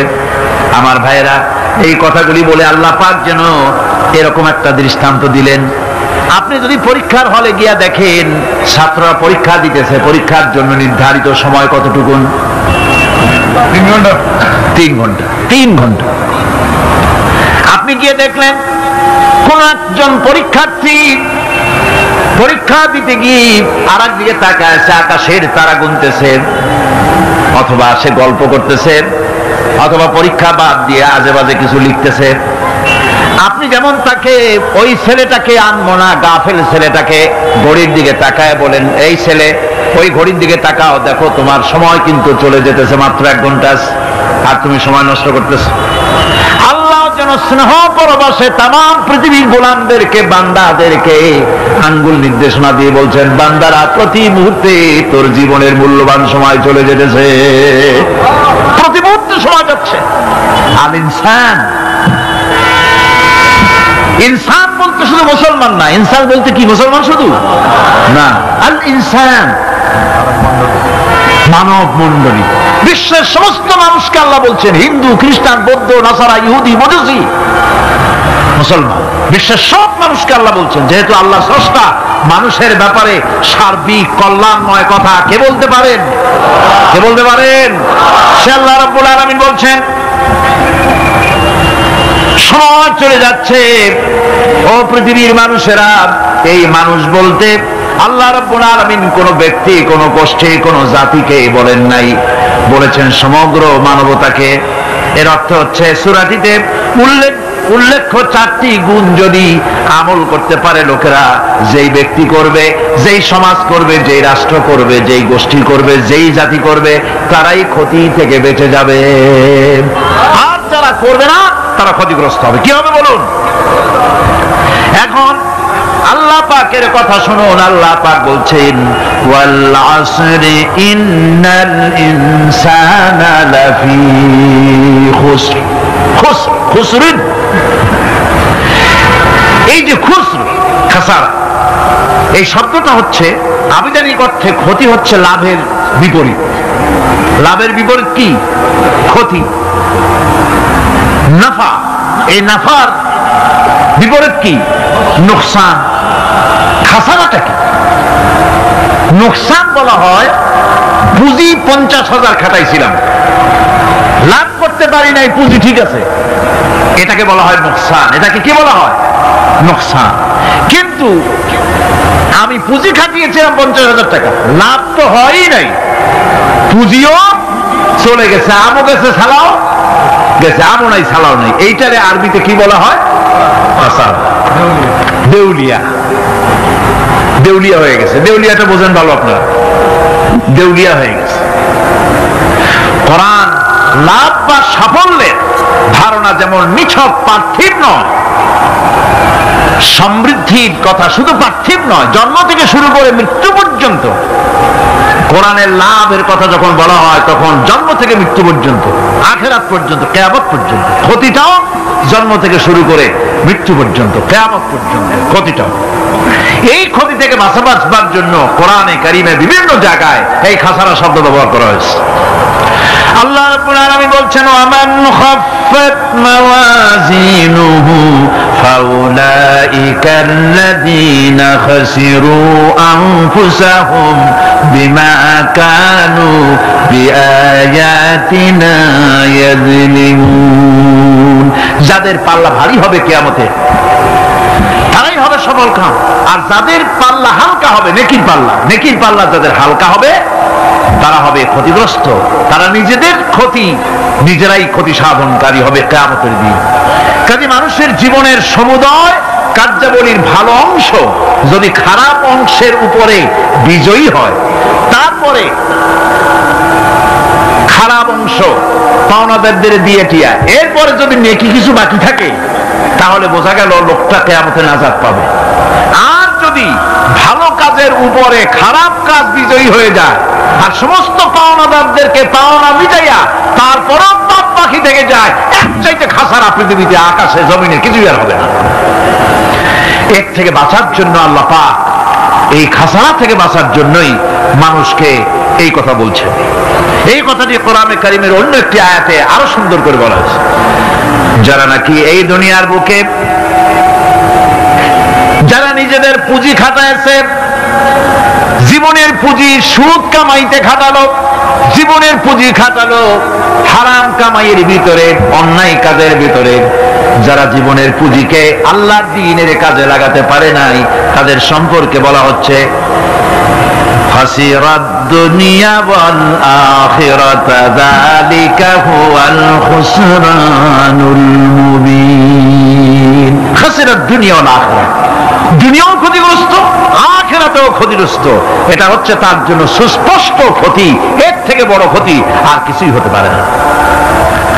আল্লাহ পাক কোরআনে কারীম অন্যত্র বলেছেন, ওয়া নুনাজ্জিলু মিনাল কুরআনি মা হুয়া শিফাউন ওয়া রাহমাতুন লিল মুমিনিন ওয়া লা ইয়াজিদু যালিমিনা ইল্লা খাসারা।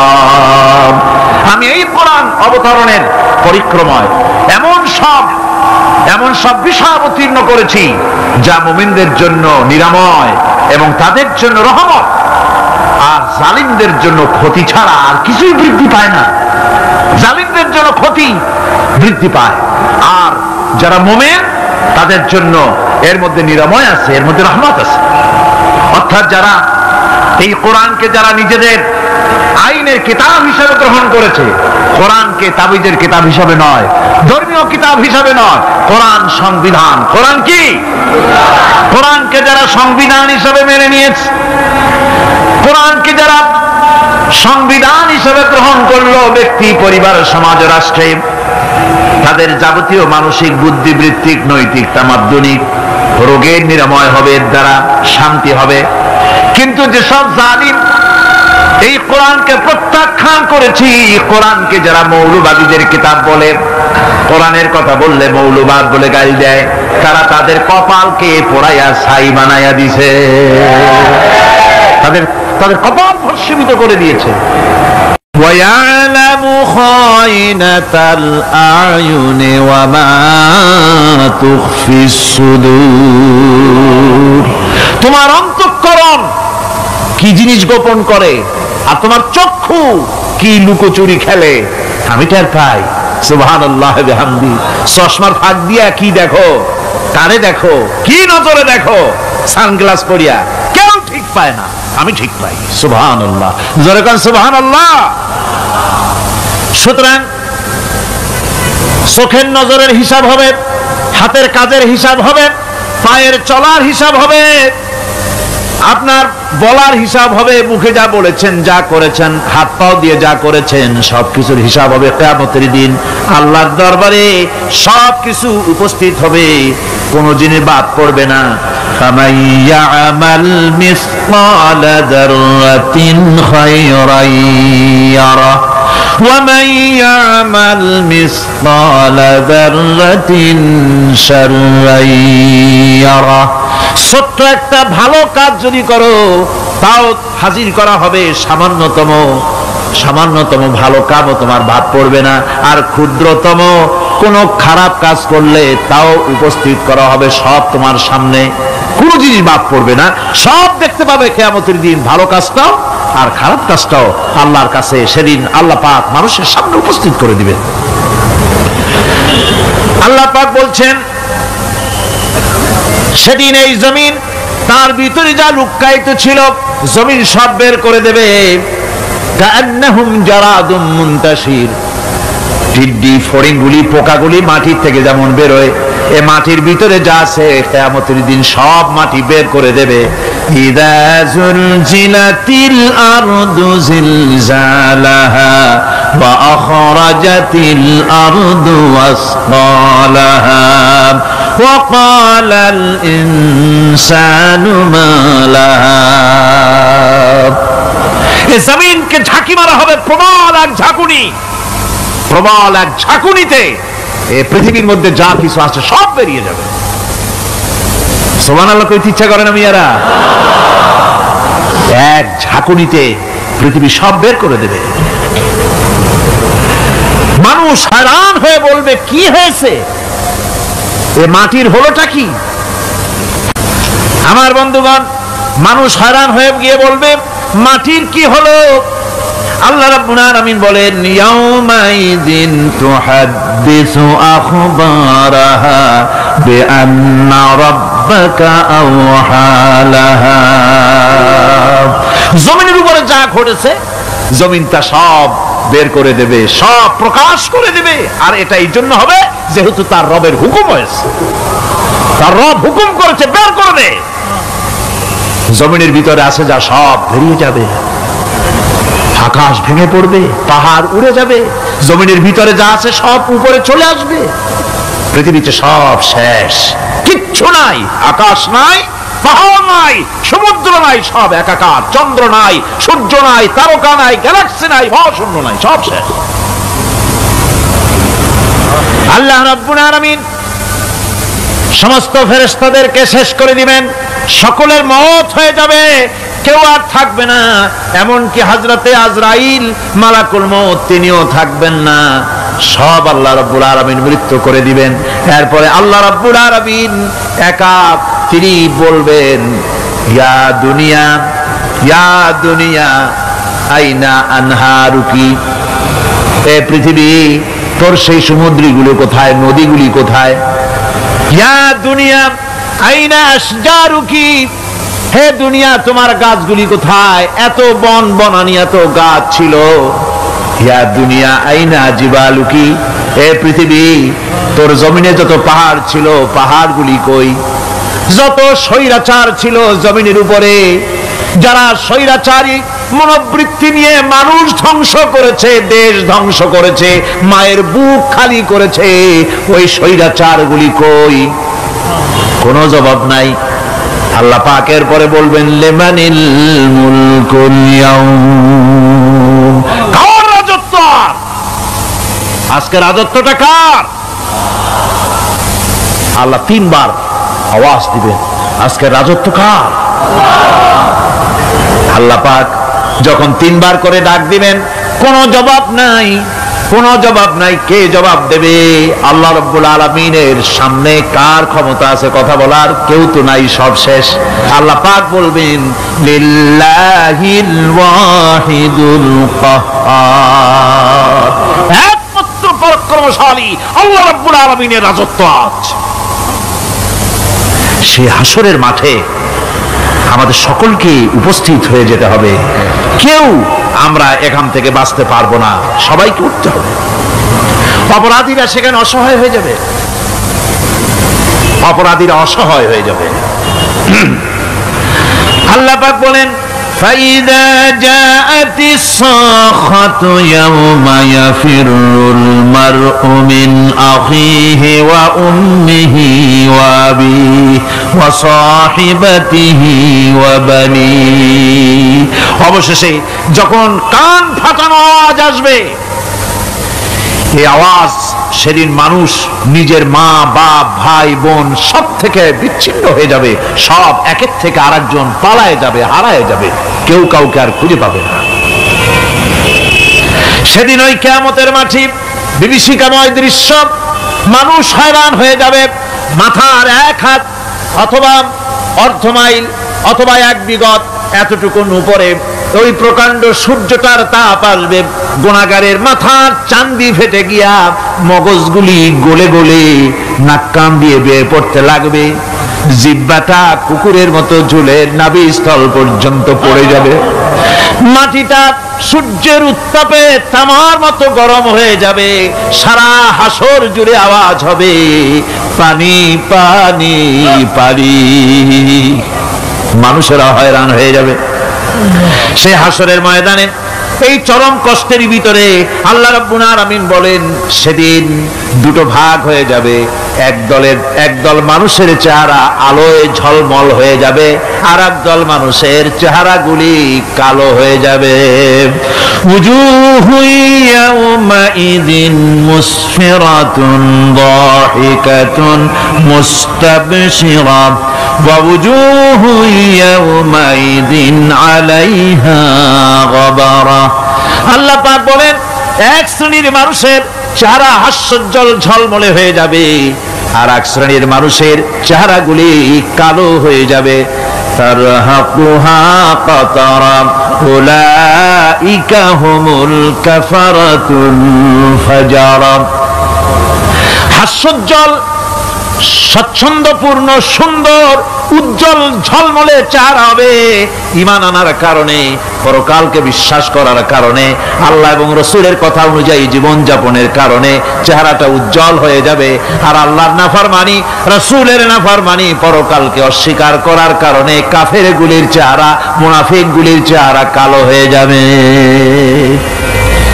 তাদেরকে আলাদা করে দেওয়া হবে। ফামতাজুল ইয়াওমা আইয়ুহাল মুজরিমুন, মুজরিমদেরকে আলাদা করে দেওয়া হবে, দুইটা ভাগ হয়ে যাবে। এই চরম অবস্থা সৃষ্টি হবে কিয়ামতের ময়দানে। সেদিন রাসূল করিম সাল্লাল্লাহু আলাইহি ওয়াসাল্লাম উম্মতের জন্য সুপারিশ করবেন। সেই সুপারিশ যেন আমাদের করতে পারেন, সেজন্য আমাদেরকে তৈরি করতে হবে, সে ধরনের যোগ্য আমাদেরকে বানাতে হবে। বন্ধুগণ, এই পরকালীন জীবন, এর সম্ভাবনা এটা যে হবে এবং সেই পরকালে আমাদের সকলকে যে উঠতে হবে, কিয়ামতে আল্লাহর কাছে জীবনের সবকিছুর জবাবদিহি করতে হবে, এই ভীতি সৃষ্টি করতে চায় আল্লাহ পাক মানুষের ভেতরে। আল্লাহ পাকের চাইতে মানুষের কল্যাণকামী আর কেউ আছে? চিল্লায় কোন আল্লাহর চাইতে, বিশ্ববাসীর সৃষ্টি জগতের কল্যাণকামী আল্লাহর চাইতে, রাসূলের চাইতে বেশি কেউ কি আছে? সে আল্লাহ পাক সব বলে দিলেন, ওপেন সিক্রেট করে দিলেন, সব গোপন ফাঁস করে দিলেন। কেমনে বিচার হবে, কেমনে কিয়ামত অনুষ্ঠিত হবে, কেমনে কি হবে, সব খুলে খুলে আল্লাহ পাক বলে দিলেন আমাদেরকে ভালো হওয়ার জন্য। কোরআনে কারীম বলছে, লাইসাল বিররা আন তুওয়াল্লু ওয়ুজুহাকুম কিবালাল মাশরিকি ওয়াল মাগরিব, পূর্ব পশ্চিমে মাথা ঘুরানো, সার নত করা, মাথা ঘুরানো, মুখ ঘুরানো, এটাই কিন্তু সৎ কাজ এবং পুণ্যবান হওয়ার, সৎ কাজ করার, নেককার হওয়ার জন্য যথেষ্ট নয়, বরং ওয়ালাকিন্নাল বিররা মান আমানা বিল্লাহি ওয়াল ইয়াউমিল আখির, প্রকৃতপক্ষে সৎকারী মুমিন, ভালো কাজ করা, প্রকৃত মুমিন, সত্যিকারের ভালো মানুষ, সত্যিকারের ইমানদার হওয়ার জন্য 10টি কাজ লাগবে। কয়টি কাজ? 10টি কাজ লাগবে। সেই 10টি কাজের একটি কাজ গত বছর আপনাদের খেদমতে আরজ করা হয়েছে, 2টি বলা হয়েছে, বাকি আজকে বললাম আর একটা, হয়ে গেল 3টা। বাকি আছে কয়টা? 7টা বাকি আছে, আরো 7টা। পরকাল ভিত্তিক জীবনযাপন যদি করতে পারি, তাহলে আমরা হব দুনিয়ার শ্রেষ্ঠ মানুষ। কোন আলহামদুলিল্লাহ। রব্বানা যালামনা আনফুসানা ওয়া ইল্লাম তাগফির লানা ওয়া তারহামনা লানাকুনান্না মিনাল খাসিরিন। আয় আল্লাহ তাআলা, তোমার পবিত্র কালামুল্লাহ শরীফের, তোমার পবিত্র কালামের ব্যাখ্যা করে তোমার বান্দাদেরকে সাথে নিয়ে আমরা সব গোলামেরা একত্রিত হয়ে তোমার দরবারে হাত তুলেছি। মেহেরবানি করে আমাদের আলোচনা, জিকির, আজকার, তেলাওয়াতের সওয়াব রাসূল করিম সাল্লাল্লাহু আলাইহি সাল্লামের রূহ মুবারকে পৌঁছায় দাও। আয় আল্লাহ তাআলা, আমাদের মধ্য থেকে যাদের মা বাপ দুনিয়া থেকে বিদায় হয়ে গেছে, কবরগুলিকে জান্নাতের টুকরায় পরিণত করে দাও রব্বুল আলামিন। আয় আল্লাহ তাআলা, সারা জীবন গুনাহ করে করে আমরা আমাদের জীবন নষ্ট করে ফেলেছি, দয়া করে আমাদের তামাম জিন্দেগির গুনাহ খাতা মাফ করে দাও। রব্বানা তাকাব্বাল মিন্না ইন্নাকা আনতাস সামিউল আলিম ওয়া তুব আলাইনা ইন্নাকা আনতাত তাওয়াবুর রহিম। সুবহানা রাব্বিকা রাব্বিল ইজ্জাতি আম্মা ইয়াসিফুন ওয়া সালামুন আলাল মুরসালিন আলহামদুলিল্লাহি রাব্বিল আলামিন। ওয়াজআল آخر كلمتنا عند الموت لا إله إلا الله محمد رسول الله. السلام عليكم ورحمة الله.